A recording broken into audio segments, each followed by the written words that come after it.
ቀን አንድ ቃሉን እንስማው። አምላካችን እግዚአብሔር በነቢዩ ኤርምያስ በኩል ለሕዝቡ የላከው መልእክት እንዲህ የሚል ነበር።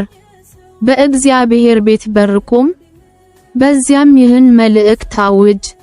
እግዚአብሔርን ለማምለክ በእነዚህ በሮች የምትገቡ የይሁዳ ሕዝብ ሁላችሁ የእግዚአብሔርን ቃል ስሙ። የእስራኤል አምላክ የሰራዊት ጌታ እግዚአብሔር እንዲህ ይላል፣ መንገዳችሁንና ሥራችሁን አስተካክሉ፣ እኔም በዚህ ስፍራ እንድትኖሩ አደርጋችኋለሁ። ትንቢተ ኤርምያስ 7:2-3 የእግዚአብሔርን ቃል ስሙ የሚለው ትእዛዝ ለቃሉ ልንሰጠው የሚገባንን ምላሽ ይጠቁመናል። ጌታችን ኢየሱስም ደጋግሞ ይናገር የነበረው ቃል ጆሮ ያለው ይስማ የሚል ነበር። ማቴዎስ ወንጌል 11:10፣ ማቴዎስ ወንጌል 13:9፣ ማቴዎስ ወንጌል ለ14:17 ጉዳይ፣ ማርቆስ ወንጌል 4:9፣ ማርቆስ ወንጌል 4:23፣ ሉቃስ ወንጌል 8:8፣ ሉቃስ ወንጌል ለ15:25 ጉዳይ።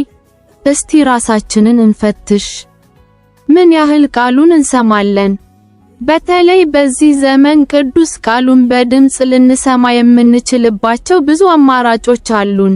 በድምጽ የተቀረጹን የመጽሐፍ ቅዱስ ክፍሎችን በስልካችን ላይ ጭነን ልንሰማ እንችላለን። አንድ ወንድም ከቤቱ ወደ ሥራ ቦታው በሚነዳበት ጊዜ የእግዚአብሔር ቃል የሆነውን መጽሐፍ ቅዱስ በመስማት እንደሆነ ይናገራል። ይህም ምን ያህል ሕይወቱን እንደባረከው፣ አስተሳሰቡን እንደቀየረው፣ የእግዚአብሔርን ፈቃድ ለመረዳት እንደረዳው ይመሰክራል። እኛም ቃሉን እንስማ። አየሩ ሁሉ ብዙ ረብ የለሽ ወሬዎች በሞሉበት በዚህ ዘመን ስለምንሰማው ነገር እንጠበቅ። ዘላለማዊ ትርፍ ያለውን፣ ሕይወትን የሚያለመልመውን፣ ጉልበት የሚሆነንን የእግዚአብሔርን ቃል እንስማ። አባት ሆይ፣ የእግዚአብሔርን ቃል ስሙ፣ ጆሮ ያለው ይስማ በማለት የተናገርህንን በመታዘዝ ቃልህን መስማት ምርጫችን እንድናደርግ በጸጋህ እርዳን። አሜን።